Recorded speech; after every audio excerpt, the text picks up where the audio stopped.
Well, here I am again. We're making a habit of this, being on, jumping right off, and getting right back on. I'm Kevin McPherson. This is HogvilleNET YouTube Live. We just had a very much intel loaded segment going through Arkansas's portal moves. We've been talking so much retention. We knew Big Z was one of the guys you weren't going to contain off last year's roster. Now we have a second name, and I talked about him just a few minutes ago on the segment about guys you're retaining. That Boogie Fland seemed like the one guy that was least likely to stay and probably headed to the NBA draft, even though there was some silly talk that I had to, I guess, take a little bit seriously since I was being asked about it a lot. Maybe Boogie Fland, there was an effort to keep him. I just really didn't see that being realistic. And I didn't feel like, not because of him individually, but him paired with guys like Darius Haycuff Jr., and maybe DJ Wagner, if you can retain him, and even bringing in Malik Thomas. It got a lot, not a little bit, but a lot crowded in that lead guard spot. You don't have a lot of prolific shooting out of that group when you look at it from a percentage standpoint. Well, now that is off the board in terms of a talking point because Boogie Fland, while at the end of my previous segment, was on social media. He went to Instagram and posted that he is declaring for the NBA draft. He didn't have any language in his announcement, Boogie Fland, that he intended to consider a return or leaving the door crack for that. So we can't speak either way based on that written announcement that he put on Instagram. But Boogie Fland declaring for the NBA draft. Again, I just had a long segment giving a ton of intel on frontline, backcourt guys Arkansas's in the mix with, even though it's been quiet so far in terms of results. And we talked about retention again, and I said Boogie Fland makes most sense that he'll be going to the NBA draft. And sure enough, that happened. So I just wanted to jump on here. I'm doing another mini segment. This isn't going to be very long. I did a 5-minute one the other day when Quaintance announced he was going to the portal while I was doing one of my segments. I guess I'm going to have to start recording these damn things at 7 o'clock in the morning when people are, not busy making announcements to the world because it gets a little confusing jumping on and off here. So we're 2 minutes in.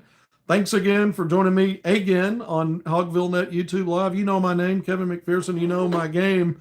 It's all about hog hoops and recruiting. I cover high schools, grassroots, spring and summer. I cover the pro hogs, 360 degrees of basketball coverage as it's related to the state of Arkansas, with the biggest emphasis on the Razorbacks.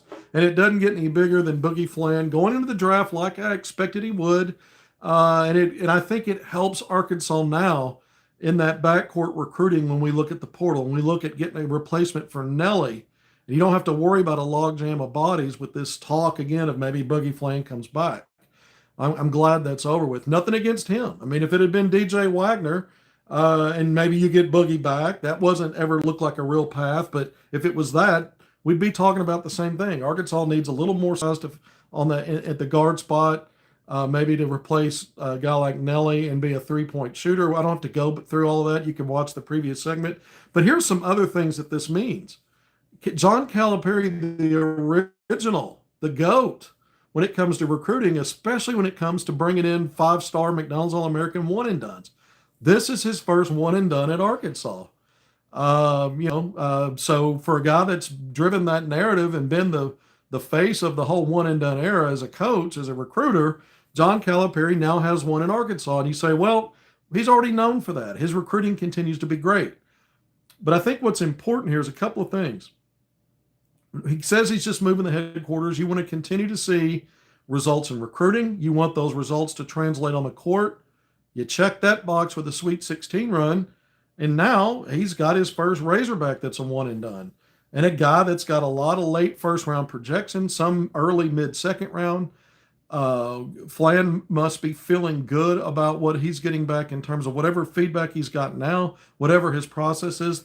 He may even have an under-the-table draft guarantee to go at a certain spot for a certain team. That could very well be true. I don't know that. I don't have intel to tell me that, but it's a possibility. 4.5 minutes in, say goodbye to Boogie Fland. 15.1 points per game, 5.7 assists, a nearly 4-to-1 assist to turnover ratio. I think it was 3.7 to 1. So he was a guy that really took care of the ball, distributed the ball, led the freshman in the NCAA Division I in assist to turnover ratio, one of the top freshman assist guys out there. And I have no doubt he was playing at an all-league level. I have no doubt that if he had stayed healthy and continued to play, he would have performed well. He would have been part of that turnaround. We can't prove that because they were 0-5 the last time he played before coming back when the team made them. I don't really hold those stats against him. When you look at his final stats after playing those 3 games, coming off the bench and playing a different role, they're not as good as the numbers I just went through his first 18 games as a Razorback. It was all league caliber stuff. So here's a guy you wish him well, and it helps continue the idea that Calipari's bringing in guys and helping them get to the next level. It helps recruiting because anybody out there that has question marks about Arkansas and what is there, is Cal still Cal? Yeah. So just getting 5 stars is one thing. You got to turn them out and get them to the next level. Here's the first guy off the board. You didn't see a whole lot of draft projections for guys like Carter Knox. None that I remember for Billy Richmond as one and dones. Maybe a few mocks with Carter Knox. But those are guys you're trying to retain. You hope you get those guys to come back. And if there's a pathway for like a Carter Knox for some team to draft him, Calipari will help facilitate that and expedite it. All right, we're going to keep this short. I just want to go through it. Boogie Fland, a key part of last year's team. You're bringing in Darius Acup Jr. You're hoping to retain DJ Wagner, and you're now focusing on, and you get Malik Thomas in at that 2 guard. And, if you get Carter Knox and Billy Richmond, you are got a full of riches right now when you look at that backcourt, but you still need guys like Lamar Wilkerson or Jerron Pierre Jr., who I talked about and introduced his name in the previous segment a few minutes ago that Arkansas has been out in touch with. Similar numbers out of Conference USA to Lamar Wilkerson, or even some of these wing guys. You're not completely done portal when we talk about backcourt and wing, even though I just said you got a spool of riches coming in, even though you're losing Boogie Fland to the NBA draft. We know the front line's going to be key. But go back, watch that episode. Congrats to Boogie Fland.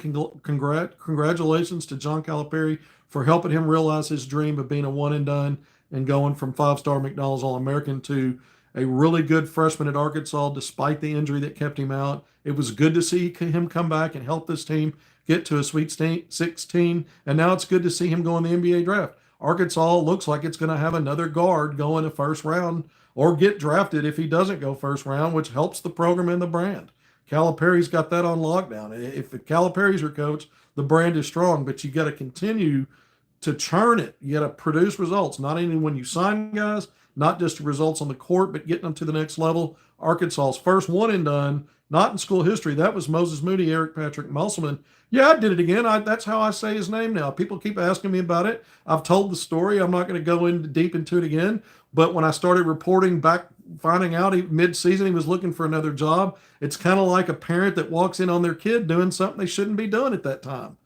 Is anybody okay with a guy aggressively looking for a job in the middle of the season? It's not to be ugly when your grandma or your mom says, Eric Patrick Musselman, are they really showing hate? Are they really angry? Are they really spewing a bunch of lava? No, it's how you are addressed when you get your hand caught in the cookie jar, maybe doing something you shouldn't be doing. I had fun with it. It's not meant to be mean. It's just how I see him now. I see that version of him, even though he was a hell of a coach at Arkansas when we used to call him Muss. It's okay. It's not dirty or angry. It's one extra name, his middle name, and it is his middle name. I didn't give him a new name. All right, I'm not really railing here. I just keep saying in the comments, or not everybody that watches have seen the previous explanation. There it is. I was going to keep this to 5. We're getting closer to 9 minutes. Thanks for joining me on HogvilleNET YouTube Live. I'm Kevin McPherson. If we get more breaking news, another name of the portal, I'm jumping right back on here. Go check out all that portal intel I just published here on Hogville.net. I think you're going to like it. It's some really good stuff, even though we don't have anybody off the board yet. But as you get more names that you're dealing with and you're learning about what's working in retention that you want, guys moving on, Z to the portal, Boogie Fland off to the NBA draft, it helps clear the picture a little bit more about what your efforts will be in the portal. And all the names we talk about make more and more sense once you see what decisions are of guys either that you're retaining or that are going to move on. All right, thanks for being here. I really am signing off until next time. See you then, and thank you for joining me on HogvilleNET YouTube Live. Please hit subscribe, like, and share.